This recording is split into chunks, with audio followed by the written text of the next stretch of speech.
Bonjour à tous et bienvenue dans les histoires avec Rue du Commerce numéro 2.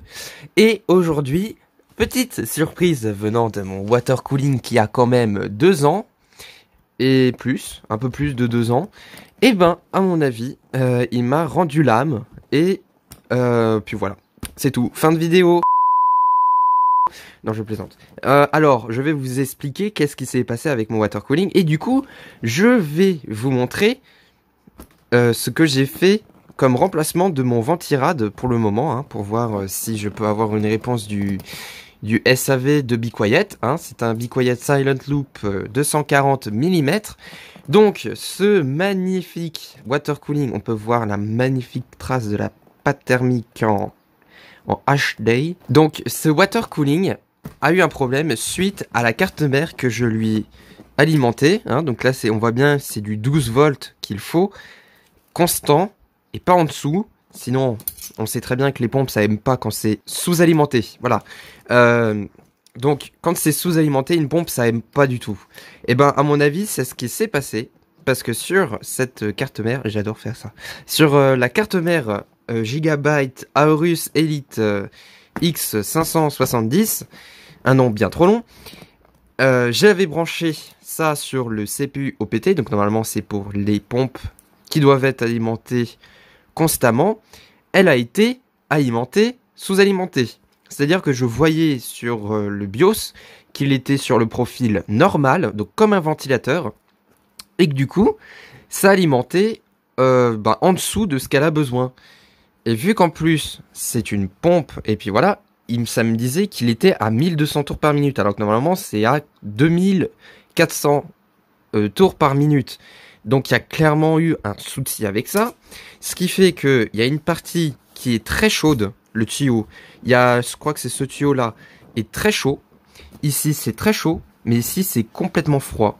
Donc il y a un tuyau sur 2 qui est chaud, ce qui fait que ça ne remplit pas la fonction de circuit fermé, donc qui permet de faire tourner la chaleur et qu'elle reste pas là-dedans, hein, parce que là elle stagne ici.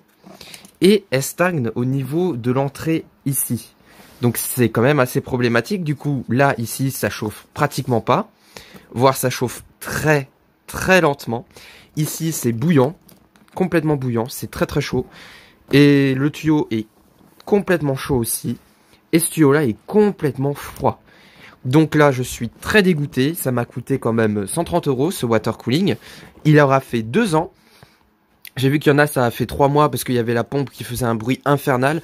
J'ai rempli le water cooling avec du liquide de refroidissement. Le problème n'a absolument pas changé.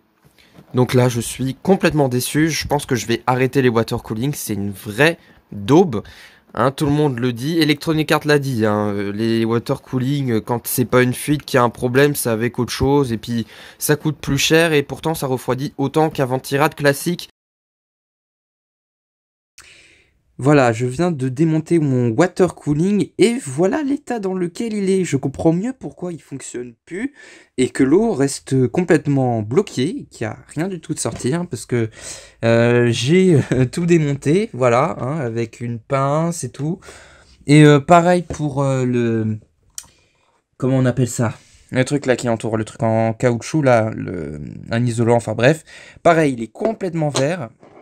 Là, ici, c'est pareil, on est alors complètement... Alors, ça veut plus faire le focus comme il faut, mais c'est dégueulasse. Hein. Pareil, le liquide est plein de merde, hein, désolé de dire comme ça, mais il y a plein de cochonneries à l'intérieur. Jamais vu ça, d'ailleurs. Oh là, il y a un deuxième récipient, c'était en cas où. Mais ouais, donc voilà, ça c'est le résultat de quoi? 2 ans? Ouais, 2 ans d'utilisation sans avoir rien fait. Voilà. Juste, alors ça veut plus faire le focus, hein, tant pis, c'est à cause de la nouvelle RAM, mais juste à cause de ça, ça fonctionne plus. Imaginez, faut que tous les clients, donc c'est un Be Quiet Silent Loop, 240 mm hein, quand même, donc voilà l'état. Donc prenez soin de votre water cooling, et puis faites attention, hein, parce que comme on peut le voir, là c'est complètement rouillé. Ah là, faut passer le dentifrice comme dans la vidéo Electronic Arts, mais vraiment très très très longtemps. Hein. Bref, Voilà, c'était un petit point sur water cooling. Très rapide, voilà, c'est un parfait état à l'extérieur, mais à l'intérieur, il est complètement pourri. Voilà.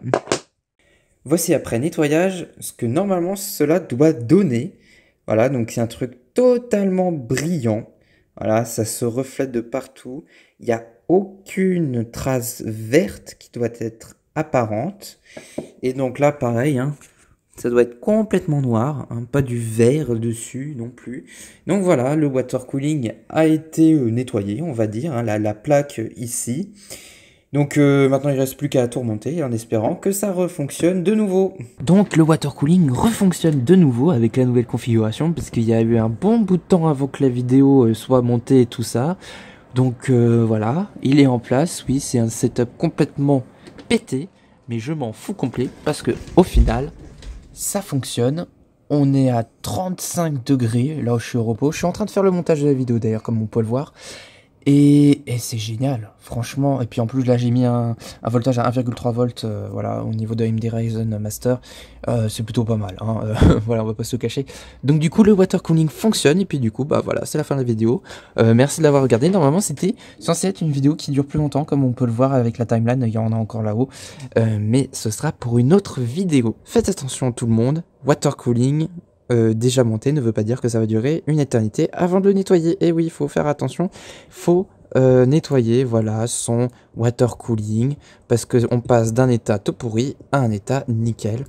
Voilà, ça demande des coups de tournevis et des coups de pince pour retirer le tuyau, tout ça, et bien le remettre pour éviter que ça fuit, parce que c'est le pire problème qu'on peut avoir avec un water cooling. Bref, au revoir à tout le monde, et puis faites attention au water cooling. Voilà, c'est tout ce que j'ai à dire.